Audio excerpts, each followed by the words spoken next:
Everybody loves their hometown, whether Dublin, London or New York.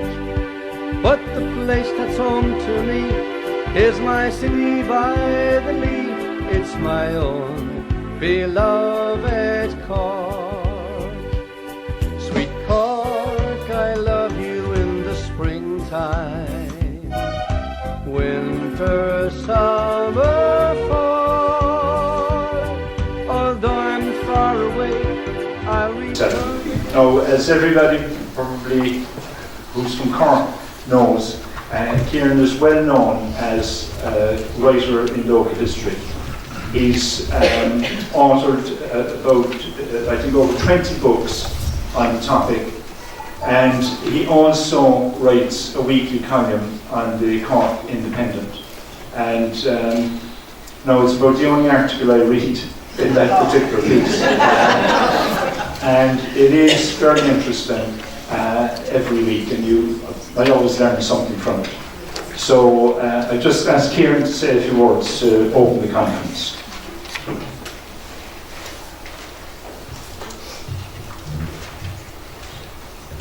Dear Tony, dear Chairman, dear ladies and gentlemen, I am delighted to be with you this morning on behalf of the Lord Mayor. Let me start with this quote.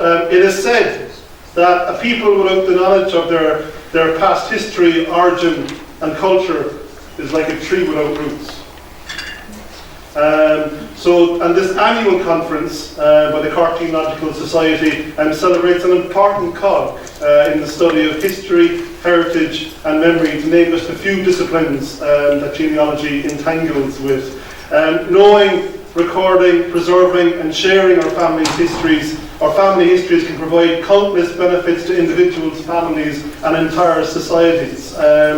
And as we all know, those who dabble in family histories, including myself in research and interviewing people, which I'll talk about in a second, it's more than just censuses and birth dates. It does give us a stronger understanding of who we are and what motivates us to pursue a deeper understanding of our roots and even to connect to generations to come.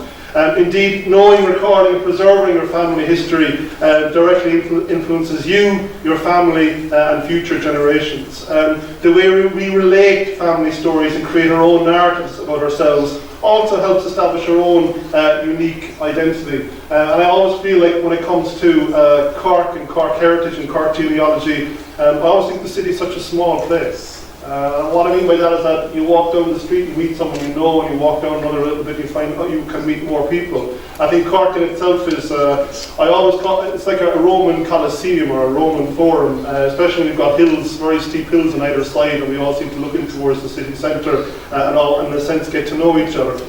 As a heritage practitioner for 30 years, this is my 30th year giving walking tours around town. I'm 24 years writing a weekly column in the Cork Independent newspaper. Why am I saying this to you? Because I'm only scratching the surface. The more I dig down into just one place, even a street, giving a walking tour, the more I don't know about it. And that's what I find what's fun about exploring places like Cork and other places. Over the years, I have tried to champion the importance of sense of place and identity. On my tours, I do let participants share their personal memories of a space. And usually there's no shortage of memories actually coming forward. And usually many of us celebrate our history, our genealogies, our heritage, usually at the dinner table in a personal way. Like, do you remember what Uncle John said or Auntie Mary said? We never kind of maybe talk about history to dates and facts in a personal sense, if you think about it that way. The more we discover about the past, the greater connection we can feel to our ancestors. And we open the opportunity for future generations to connect with us when we are gone. A few years ago, let me tell you another anecdote. In between 2006 and 2012, over 6 years, I decided to write a themed column in my Cork Independent column on the River Lee Valley. And I started off in January 2006. And I have in my head that I wanted to write 20 articles, 20 weeks of the journey of the patron saint of Cork, St. Finbar, from Gouganbarra to the city, if you're familiar with that narrative and that myth. And I found myself, the more I was going down the valley, collecting more and more stories. And it wasn't just that one story was important. It's like after the 20 weeks, I found that I had 20 weeks of stories, and we started to connect them all up. There was like a river of memories and a river of stories, and actually some of the stories began to make sense. And I kept going, and I kept going, and I kept going, and instead of 20 weeks, it actually ended up as 310 weeks. And every Monday afternoon I'd actually set off on my scooter motorcycle, which is parked outside the present day version, and I'd actually go knocking on doors and going, "Hi, how are you? My name is Kieran." Most people didn't have, some people were familiar with the column in the paper, some people didn't. And the more I was getting closer towards the city, the more people were aware of the Cork Independent newspaper, or were getting the Cork Independent newspaper. And I do remember, especially in Dripsy and in Mascara, I spent 2 years going through the region. Dripsy and Mascara, you can look at it on a map and you just blink and go, yeah, it's just two spaces. But the people were so forthcoming with their memories and their oral histories in particular. And again, it wasn't just one story or one piece of a puzzle, it was actually kind of a river of stories and a river of different pieces of the puzzle. And I recall one lady that I chatted to, and she was 90 years old, and she lived in a cottage on her own. And she kindly let me go through her own personal photographs to see if I could find anything on Dripsy.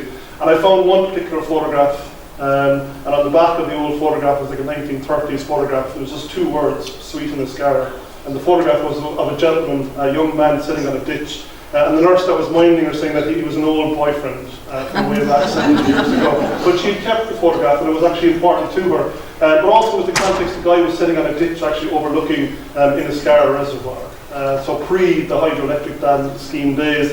And I remember chatting to another gentleman, and he worked on the dam. He worked on the Inniscarra Dam, and he actually worked as the science engineer, the concrete science engineer. And I said to him, like, "Have you got any information kind of still left?" And he was like, "Nope." And then his wife turned around to us during the conversation and said, "Well, what's all that stuff in the attic?" And the wife went up to the attic and brought down 2 boxes. And basically threw the boxes onto the table in front of me. And I opened the boxes, and there was all his concrete science results for how do you make actually good concrete to make sure a dam doesn't collapse.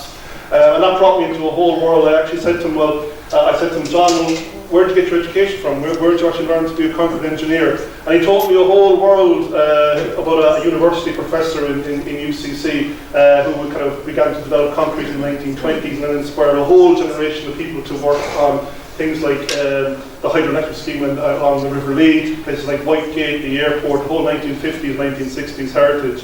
And then he actually said to me, "Kieran, you should talk to this person." And he gave me another phone number, and I rang that person, and lo and behold, I actually found the junior engineer who chose the site for the Inniscarra Dam. And that person said, "You actually should speak to the first station manager."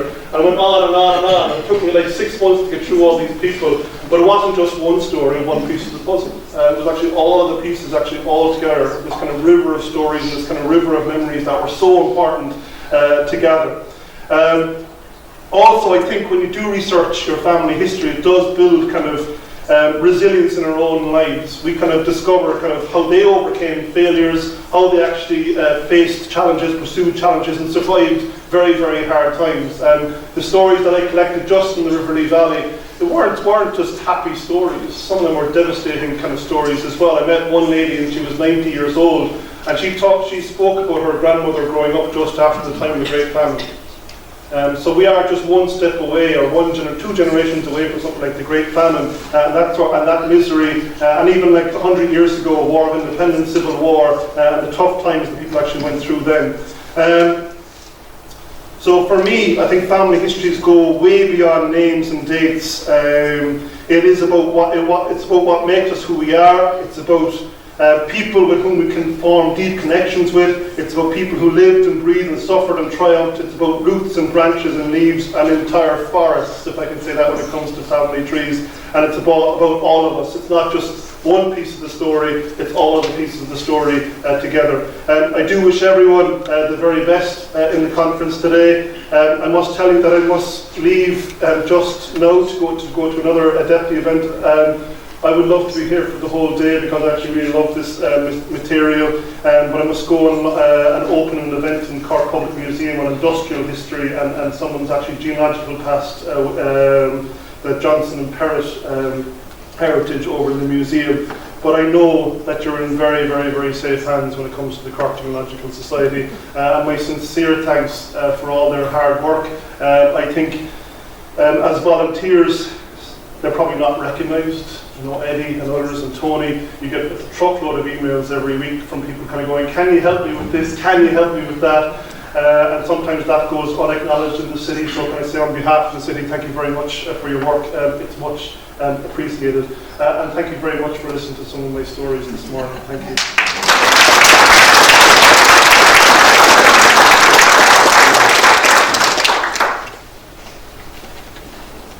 I'd like to thank Kieran for his very interesting contribution. And I was just thinking, when he was talking about all the people that he spoke to, how we might take a leaf out of that book. I think people who are, researching their genealogy are inclined to spend possibly too much time in archives and libraries and online, and maybe too little time actually talking to people. It's found to be very well known in Irish genealogy, not only here in Ireland but also abroad, because she was instrumental in setting up Genealogical.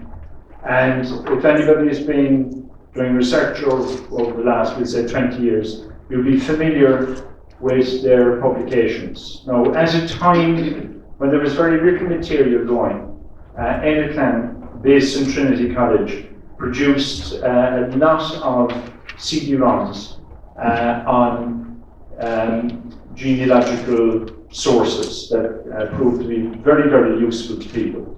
And they're still operating and doing very good work. So Fiona is going to give us two talks today. One about marriage and the other about death. And so I've almost everything covered in those two topics. So,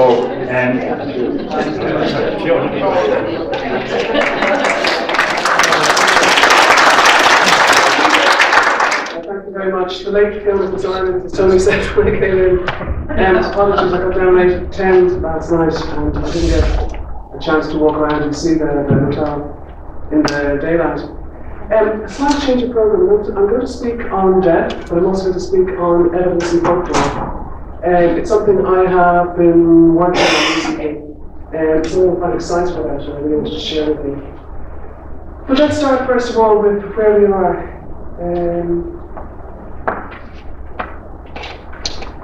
Thank you for asking me here today. It was really nice to be back in Cork. I think I was originally booked here for March 2020, and then the storm happened with the pandemic. This talk and the talk I'm going to give afterwards grew out of a course that I teach in Trinity College, Irish Family and Social History. We focus on the sources and the institutions that made the records, and this is an archivist's trick, something that was taught to me by my friend, the late Gregory O'Connor.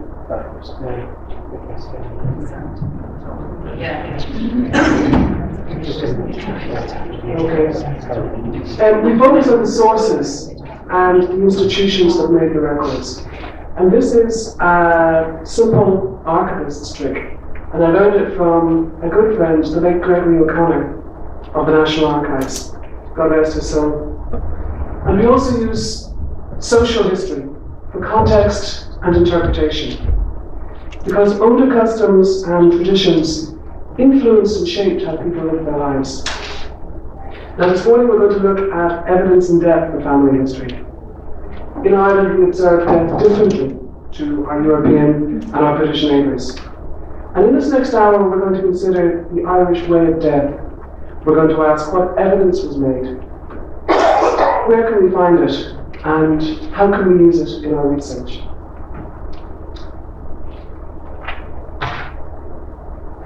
Now, in older times, death was one of the busiest times of life with its own customs and rituals. It wasn't so much a single event as a process. With a person dying, their family and community were bound together. When death came in old age or after a long illness, the person dying had time to prepare. They received visitors, they made their goodbyes, and they took the sacraments.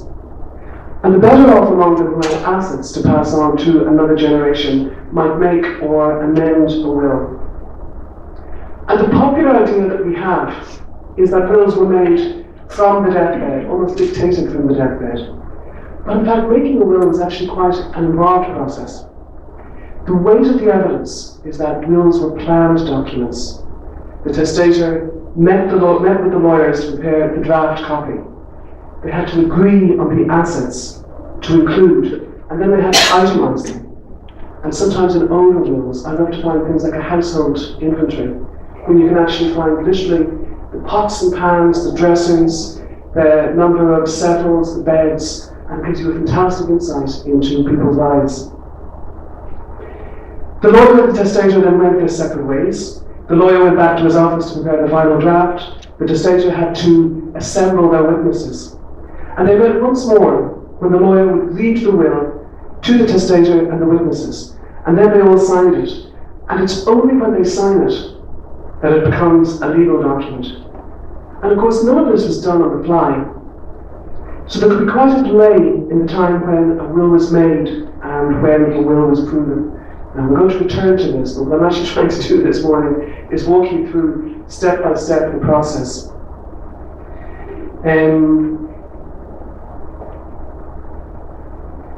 Most people would have received the last rites before they died.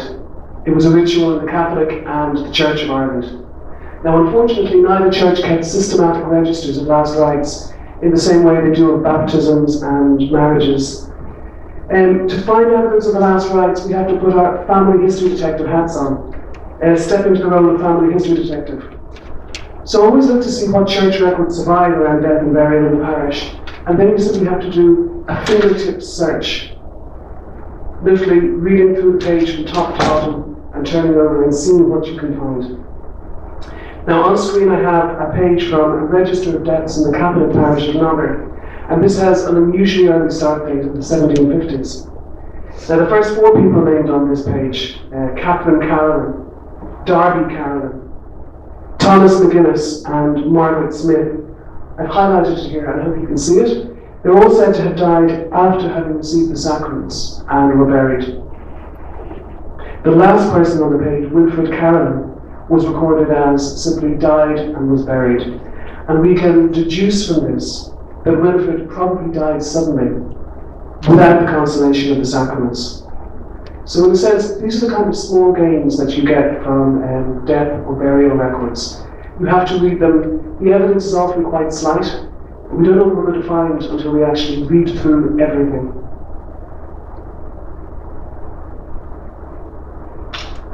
Now once a person died, the community, the kith and kin, the family and closest friends and neighbours would be notified.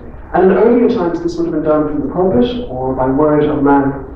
But of course, as the Irish population became more mobile and began to spread out, and as they became more literate, families began to publish death notices in local and national newspapers. Now early death notices were very succinct. Subscribers paid by the number of words. There is no cast iron rule for what you're going to find. But if I were to write a list of what to look for, it would include the deceased's name, including for married women their maiden names, the date of death, the place of death, and if a person died away from home, we usually get their residential address as well. Because people were familiar with this idea of frequently occurring names. And so they always wanted to actually know that it was John Ryan of Anacotti, as opposed to the many other John Ryans in the parish. We find the time and place of the funeral mass and the graveyard or cemetery where the burial was going to take place. Now we see Ireland's diaspora reflected in these newspaper death notices. It's very common to read that family have put in asking overseas newspapers to please copy. And the 2 examples I have on screen, Mrs. Bridget McElhane of Donegal died in September 1895, and see they put in American and Australian newspapers, please copy. Mrs. Catherine Smith died at home in Port Glenone, 2nd of March 1933.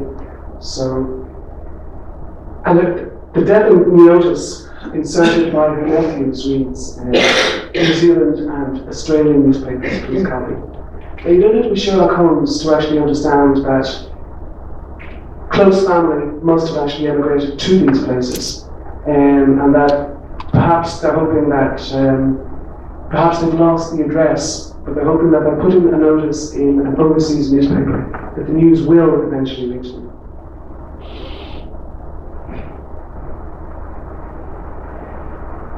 It's a truth universally acknowledged that we Irish get death right. And the evidence for this that's usually put forward is the Irish wake, bringing together the living, the bereaved, and the dead. Now, in the old days, wakes were held in the house of the dead over 2 days and nights before burial on the third day.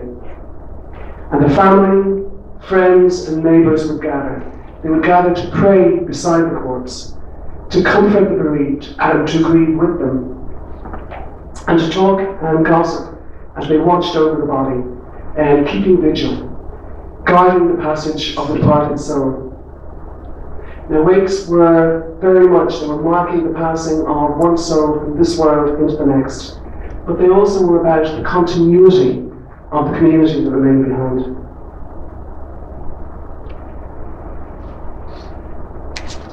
Now here we have an unusual because it's so rare, a depiction of a wake in the late 18th century by artist Nathaniel Grogan.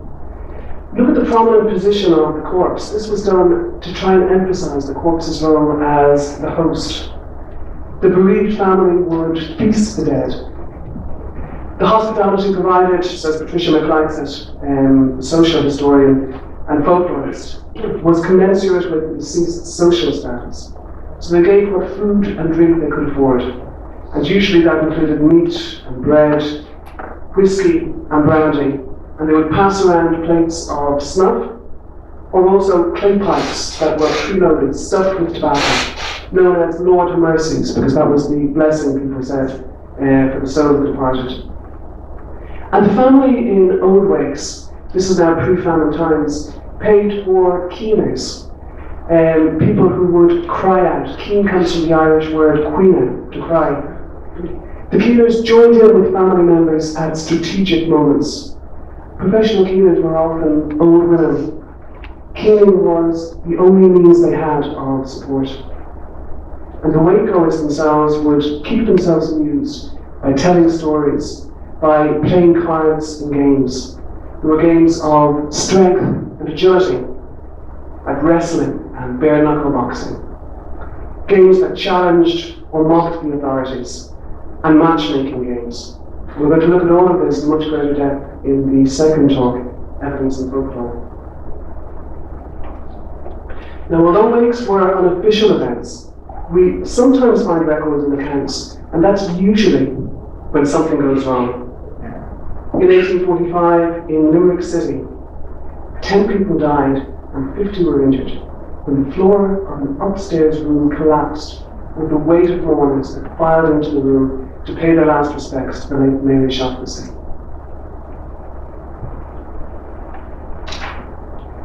Here's another case that I worked on. I have permission of the family to include it for educational purposes. Early morning, 14th of January 1843. The island residents of Loughree were returning from the wake of their neighbour Betty Martin. Some of them went home to sleep, others went home to stock up on supplies. Now, Thady Shea and his adult sons, Michael, Brian and Pat, went to Inchina Island, where there was a whisky still, because it was only they'd only finished the first day of the wake. Now, at about 8 a.m, they saw the revenue police arrive. The revenue police were squads of constables who were put together to try and break up illegal distilling, because the money wasn't coming through to the revenue. Now, as news of the raid spread, local men, some of them armed, came on the scene. The police in the meantime tried to load up the whiskey barrels that they found onto the boat, and a shootout ensued. Young Michael Shea was shot dead. A constable was blinded in one eye, and the revenue police seized 800 barrels of malt whisky. Now, we can find evidence of wakes in newspapers. The British Newspaper Archive or the Irish Newspaper Archive are both excellent. I tend to use the British one for 18th and first half of the 19th century because the British Library has a longer copyright. I use the Irish archives, the Irish Newspaper Archives for from 1860s onwards, and especially for the 20th century. But we can find evidence of wakes in newspapers, in the outrage papers which are held in the National Archives, and in Lucas, the folklore collection.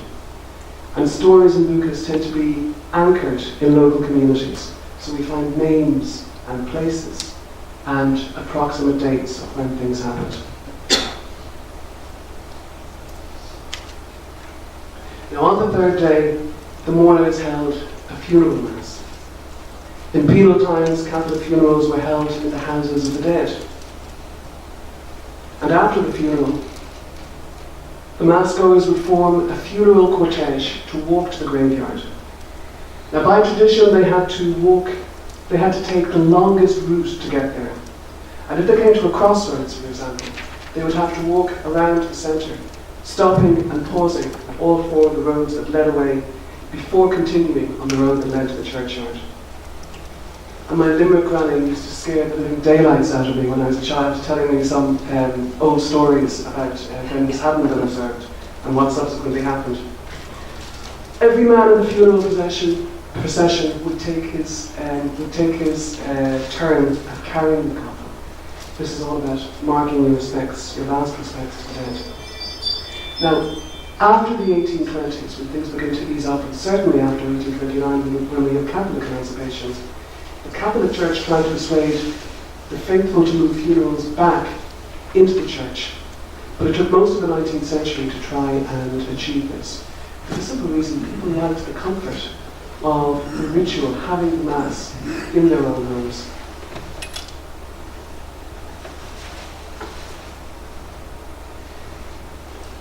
The Church of Ireland was responsible for burying the dead of all the community. And unfortunately, most Church of Ireland burial registers only document their own faith community. So even if you know where somebody is buried, you may not find a record of the burial. And there's some notable exceptions. St James's Church of Ireland in Dublin, and St Flannan's Cathedral in Killaloe in Clare. Some faith communities insisted on burying their dead separately. The Quakers from the 1660s, they had kept their own burial grounds, and those records are now published online on Find My Past. Huguenots from the 1690s. And in Cork, there was a burial ground extending from French Church Street up to Carey's Lane. Jews, in Dublin we have Ballybockle from 1720. In Cork there was formerly a burial ground in the Douglas Street area. The Moravians too from the 1750s. Now from the 1820s the Presbyterian Church began to keep funeral registers, items that were loaned out for the funeral and the burial. So a lovely embroidered cloth that might be placed over the coffin. And you can use these in lieu of actual burial records. After Catholic emancipation in 1829, many Catholic parishes began to keep death records. Now, what they kept is a bit of mix and gathering. So we find evidence of the last rites, we find evidence of funeral masses, of burials, months mind, and sometimes anniversary masses. And if you use the Find My Past website, you'll find them in burials, but also check out the Catholic congregational records.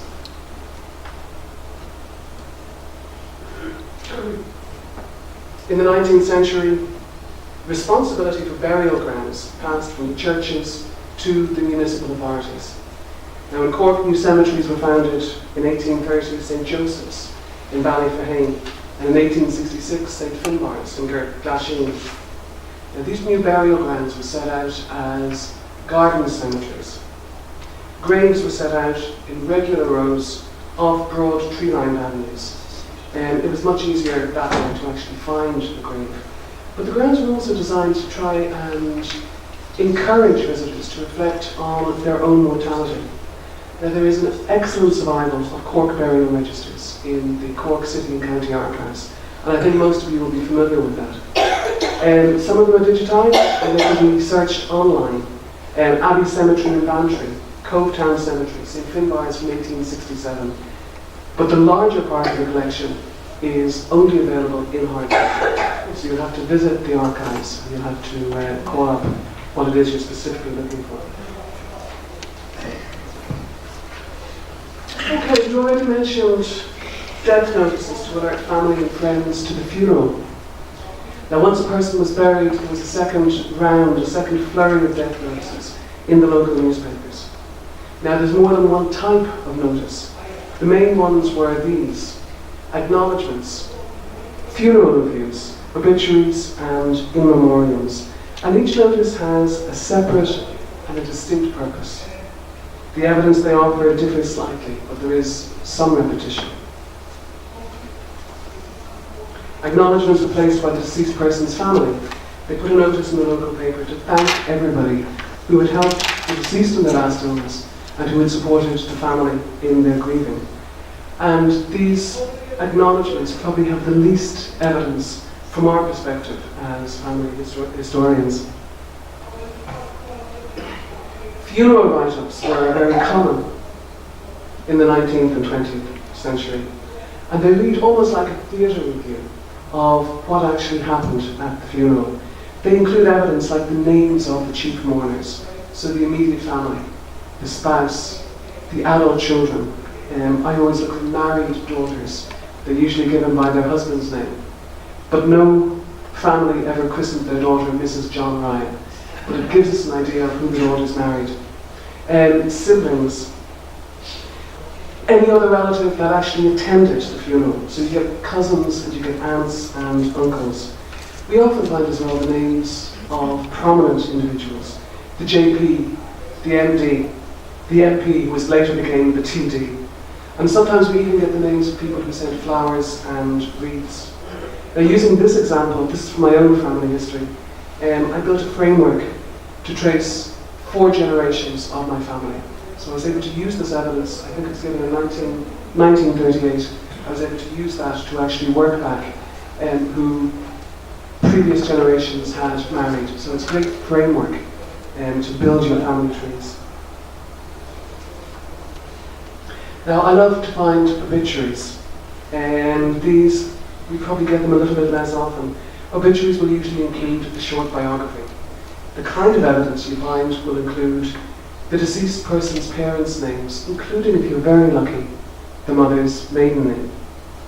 Their birth order in the family, if they were the eldest or the youngest, or the second or fifth child.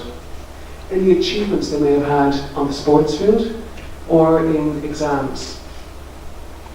If they were involved in local politics, sitting on the board of guardians, for example, or even as a councillor. And sometimes we also find the names of close family that survived them. Now, on screen I have the obituary of Mr. Ben Hannon of Kildare. He had a varied career as a farmer, a miller, and latterly a distiller. He was born in Newbridge, County Kildare. The first place he worked was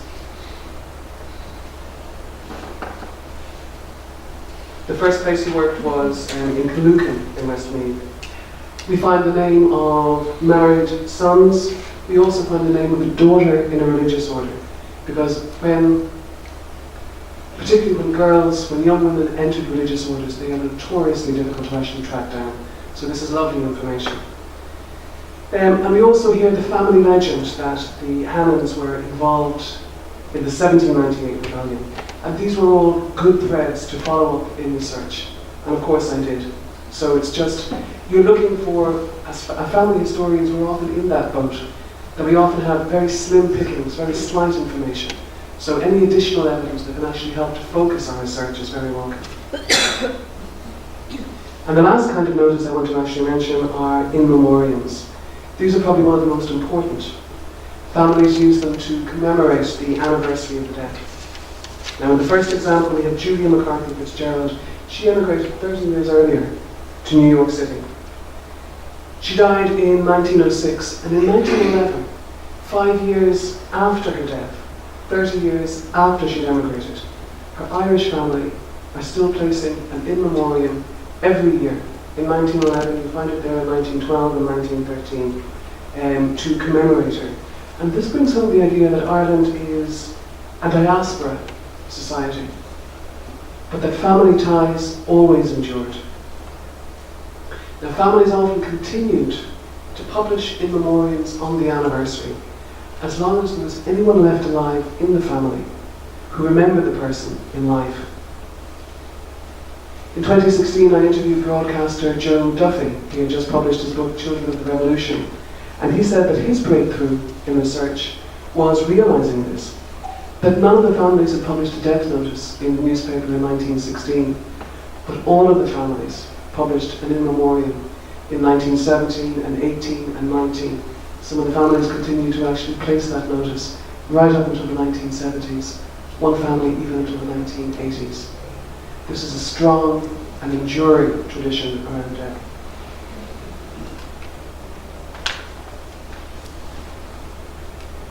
Okay, so we've made a will, we've given the last rites, we have alerted family and friends, we have waked the dead, we've held a funeral mass, we've taken part in a funeral cortege, we've buried the corpse and published a second round of death notices in the newspapers. So what next? Well, next comes the point that most of us actually start in our research: civil death records. In 1863, of course, as everyone knows, legislation introduced mandatory reporting of all deaths in Ireland. And the person responsible for reporting was the occupier of the house in which they died. So this would be the tenant in a private house, a medical doctor in an institution. Now, the evidence in civil deaths is very, very slight. But these are primary sources. They're made at or close to the time of the events, usually by an eyewitness. So the evidence tends to be very reliable. Now, I want to pause at this point, and I want to stop and talk for a moment about using civil death records to prepare a family health history. This is probably the most important thing you can take away from anything that I say today. Family health history starts with you. It continues to your parents and your grandparents' generation. You look at the cause of death you look at the cause of death or the duration of an illness. A family health history is a diagnostic tool. You can use it to determine if certain hereditary conditions are in your family. And it's even better than a DNA test. A DNA test will simply tell you if you carry that gene, but a family health history will tell you whether or not that gene is switched on.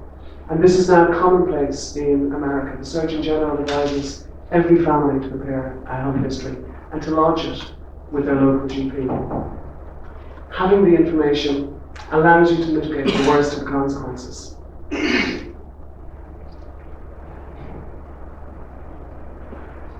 After 1864, civil deaths were needed to prove a will. But of course, wills were not new in Ireland. Wills were first introduced here in the 13th century. And at that time, they were pretty much restricted to the great and the good, to wealthy landowners who wanted to control how family wealth was transferred to the next generation. Now, as the centuries passed, there was greater prosperity. There was population growth and inflation. And all of these things meant that more people began to leave wills. Between the 1860s and the 1890s, we had a series of Married Women's Property Acts. And after 1882, married women could make wills independently of their husbands. So we suddenly see more women coming on stream. After 1891, the Irish Land Commission begins to break up the big estates. The tenant farmers had a right to buy out their farms. They now own their land. It's their most valuable asset. And so from 1892 onwards, there's a huge uptake in the number of wills that are made. And this is reflected precisely in this group of people, tenant farmers who now want to pass on their most valuable asset. So where to find wills? Well, before 1858, wills were proven by the church courts.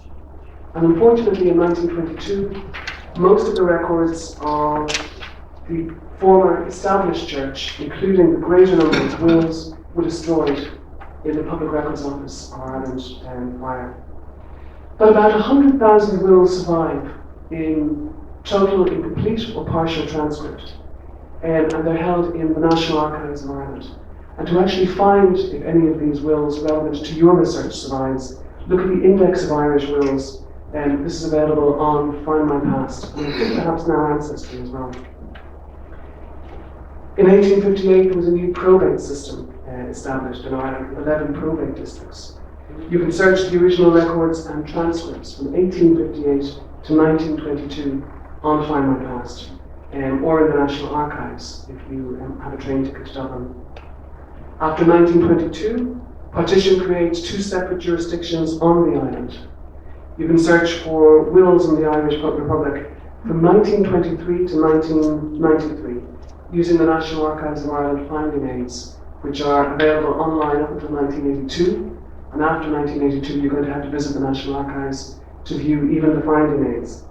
The original wills, of course, are held in the archives, and most original wills survive from 1904 onwards. Now, it's a slightly easier access if you're looking for a will of somebody in Northern Ireland. You can search online for wills from 1858 to 1965. They have indexed the finding aids, the calendar of wills and administrations. And you can actually click and view the original will for most wills proven up until the 1920s. Now, after 1965, wills are only available in hard copy in the National Archives. And any will proven after 2013, I'm not sure how relevant that is to us here, they remain in the courts. So you have to pay a small search fee, I think it's €20 or so, to search for a will which is still in a court. Now, once all the business was concluded, the family and close friends began to memorialise the deceased. We find a wide range of artefacts, and they vary over time as fashions change. But today I'm going to consider memorial cards, mourning jewellery, death masks, and some others. And we'll see what evidence they give us, and also where to find them. Probably the most common of all the memorials would be the memorial card. These are first produced in the Victorian age. They're simply produced on card or paper, usually with a black border around them. And they draw on a range of symbols, ivy for undying affection, angels to symbolise that the deceased was gathered into heaven, a broken column can indicate a premature or a violent death. Now, after 1910, better print technology meant that many people began to include a photograph of the deceased in their card, so you could get photo images. And in 20th century Ireland, memorial cards became a cultural phenomenon. Most families made and kept and shared memorial cards. Now, most of what survives tends to survive in people's private collections. Some smaller libraries and county archives sometimes will accept memorials. Unfortunately, these are one of the kind of artifacts when people are clearing out houses. If there's been maybe a passage of time, and if you're looking at memorial cards of somebody who died 2 or 3 generations ago, unfortunately you see an awful lot of them ending up in skips. If you have memorial cards in a house clearance and you're not sure what to do with them, you haven't got the space to keep them, I always say the first thing you should really do is contact the local county librarian or archivist and ask if they might like to actually, if they might be willing to let you deposit them there, because it's a means of actually keeping some record of this person. One of my favourite memorials is mourning jewellery, and this was popularised in the 19th century by Queen Victoria. The most common materials that we used included jetstone and onyx and tortoiseshell, even Irish bog oak. Now, these are all dark materials. They almost disappeared when they're worn against dark clothing. The idea was that a woman could still wear jewellery, but that she wouldn't be accused of vanity at a time of mourning. Now, jewellery sometimes includes a likeness of the person who has passed. On screen we have a type of miniature painting known as a lover's eye. Now, this eye is surrounded by 26 faceted black onyx stones. If you turn the piece over, you'll actually see there's a small hidden compartment, and that contains a lock of hair. Hair taken from the person who died was sometimes used to embellish jewellery. Hair could be plaited, it could be used as a watch or a safety chain, for example. And if you read your Dickens, you'll actually find countless examples, literally just tucked away in half a sentence, where somebody takes out a homemade watch chain, which is actually a piece of hair from a son or a daughter. And in this example on screen, plaited hair has become part of the design, because mourning jewellery often contains something of the person. It was only ever shared within the immediate family or the intimates, the inner circle. It was made to last and to be passed on. Nowadays, in the 21st century, most of it's actually passed out of the hands of the original family. Without context, we no longer have the full story of who the person was or who the person is who is commemorated.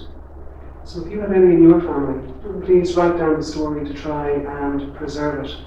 In preparing this talk, I actually went into the National Museum and I asked if I could take some photographs of their mourning jewellery. And the greater part of it simply comes from auctions. There's no name of the person commemorated. So it's a beautiful object, but the story that was attached to it is now lost.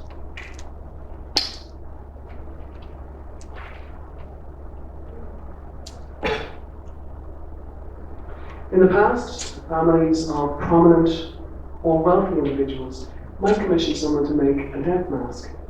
And death masks were usually made from wax or plaster casts, of a mold taken from the face shortly after the person died. They were made by artists and sculptors who wanted to make an accurate likeness for a portrait or a statue. Now, this on-screen image is the death mask of Jonathan Swift, Dean of St. Patrick's Cathedral, and it's held up by our current Dean, Dr. William Morton. And this, I've actually given myself away already, this is a facial reconstruction of Jonathan Swift by a modern forensic artist. I love this picture because he looks like any man that you'd see in any town, on the street of any town in Ireland.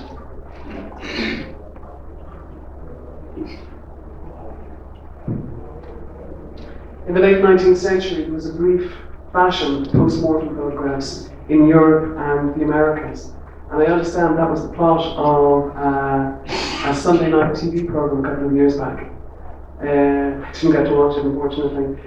It never really, post-mortem photography never really caught on here. We do, however, have some images of people that were made shortly after the person had died. And this is an image of James Clarence Mangan. He's one of our national poets, the author of My Dark Rosaline.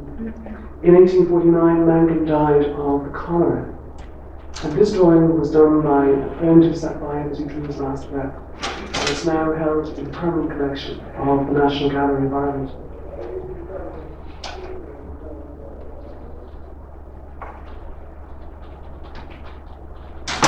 The last piece of evidence I want to exhibit today are gravestones and memorials. Headstones were usually raised at the grave 12 months after the person had been buried. The earliest memorials that survive are in stone, and they commemorate kings and aristocrats. This is a lovely detail from the tomb of Margaret Fitzgerald, Countess of Ormond, in St. Canice's Cathedral in Cork. And it actually survived the depredations of Cromwell's soldiers in 1649. But the earliest memorials for ordinary people were wooden or metal markers, and they don't survive well in our damp climate. At an early date, stone markers were used to indicate where a person or family was buried in a graveyard. They were simple cut stone, often just a stone placed on the ground with a little marker, a cross or another simple symbol cut into them by the local stonemason. Now, these grave markers survived very well. They often remain in place down to the present day. And this picture has been provided by a former student of mine, Marion Allen. It is Canurin Cemetery in O'Callaghan Mills. By the early 1700s, in Ireland's towns and cities, the middling kind of people began to raise stone gravestones. Now, gravestones were never standardised. What you find is that it depends on the money that was available to the deceased's family to commemorate their death, and also the skill of the local stonemason. And most gravestones will include the deceased's name, their date of birth, or a date of death, along with a personal message, sometimes a prayer. And the perception is, and this is my perception based on 26 years of research as a professional family historian, that the practice crosses the Shannon into the West by the 1770s. And certainly we find it down here in Cork much earlier. I always include, I don't know how well you're going to like this, but I always include Cork City along with Dublin and Waterford, the prosperous towns of the East Coast. So excuse me if I have touched on any local sensibility. But the practice becomes widespread in the generation before the famine. So we actually have many people documented on gravestones by then. Now, headstones sometimes have funerary art, and it's simplest to can tell you what the deceased person did for a living. Dan Cullen, in his first tombstone, was probably a farmer. This is one of my favourites. He's pictured here he's ploughing with horses. William Johnston's grave includes a set square with dividers. I think he was probably a builder or a mason.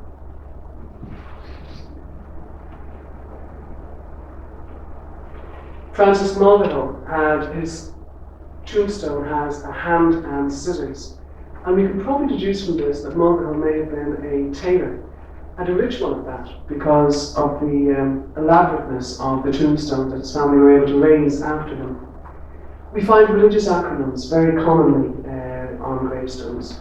IHS is everywhere. From the Latin, he uses Hominum Salvatore. INRI from the Latin of Jesus Nazarenus Rex Judaeorum, Jesus of Nazareth, King of the Jews. Many of the symbols are religious meanings. We find a lot of crucifixion scenes and symbols of Christ's passion. The hammer, the nails, the flail, the spear, the ladder. Here we have coins. I'm not entirely sure if there's 30 of them. I think there would be if you look at both sides of the figure. Symbolizing Judas's 30 pieces of silver. We find a cockerel to represent Peter's betrayal of Christ. So you can see some stonemasons really went to town in terms of the kind of art they include on gravestones. Other religious symbols found include a dove representing the Holy Spirit. When you have a dove holding an olive branch, this becomes Noah's dove, and that symbolizes peace, of course. The symbol of the Sacred Heart, bound by thorns with fiery crown, a symbol of Christ's passion and divinity. We find winged figures representing the dead being gathered into heaven. The figure on the top row, this is one of my personal favourites. This is, I think, the Archangel Gabriel, and he's blowing his horn to announce the judgment day. We also find secular symbols like coats of arms. Who says you can't actually take it with you? We find clasped hands for friendship, an anchor for faith, and sometimes ivy for enduring affection. And these are symbols which we've seen before, symbols used in death. And from the 19th century, we begin to see the use of these symbols again in the memorial cards. Now, stonemasons and their clients also liked to use symbols of mortality, because it reminded mourners and the people passing by that you too will die. You too are mortal. The skull and crossbones is probably one of the most commonly used. We also find hourglasses. Anyone have an idea what that is? It's simply time running out. Time is almost done. Gravestones in the shapes of coffins to remind everybody what lies beneath. This is Patrick Tierney's gravestone in St. Coleman's graveyard, and this has a little bit of everything. This has an hourglass, it has angels, it has death, and it has a little figure wrapped up in a shroud, and their face is actually peeking out.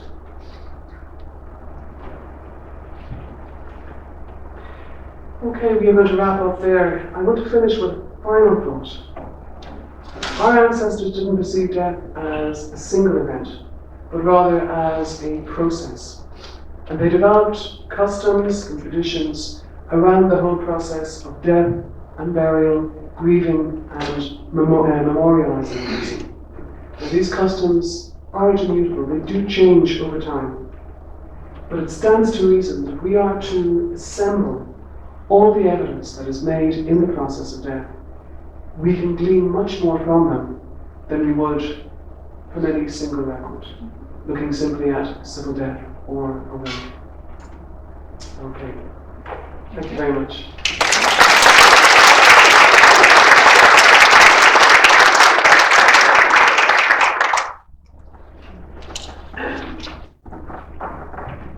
I'd like to thank, can I be heard? Yes, yeah. Okay. Well, I'd like to thank Fiona for that very interesting talk. Now, I think what she managed to do was to include under the general theme of death a lot of resources that we mightn't have been thinking about as a group. Now, she dealt with the final illness and what we may find out from those. Death registration, which we're all familiar with. Announcements in newspapers. Now, we're used to looking for deaths, but acknowledgements and newspaper account of a local funeral, they're obviously extremely useful as well. And I have from time to time come across very detailed information about people who attended a funeral, which were very pertinent to the research that I was doing. Now, normally, and you see these still, there used to be a kind of a hierarchy in the way that people were reported as being at a funeral. It normally started with the TD, or the NP as he might have been at the time, even though he was just there trying to gather a few votes from the people at the funeral. And we'll go through all the clergy who were there, the big farmers and county councillors and so on. But it would go through the members of the family as well. And as Fiona said, sometimes it's a little bit annoying when the daughter of the deceased person is listed down as Mrs. Mary O'Brien. Now you were hoping to get, Mrs. John O'Brien. So you get no information about her except one of his daughters was there. So the announcement in the newspapers, the in memoriam columns, and I thought it was very interesting what she said about Joe Duffy getting those names. Now, it was very intuitive that they weren't there in the death report, simply because that was a very disturbed time and it probably wasn't possible to put those death notices on. But you try the following year and you get the additional information.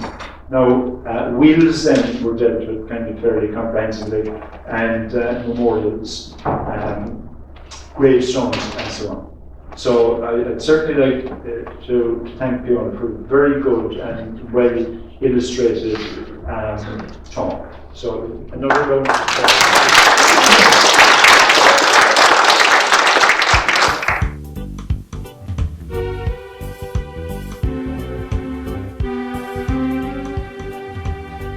Everybody loves their hometown, whether Dublin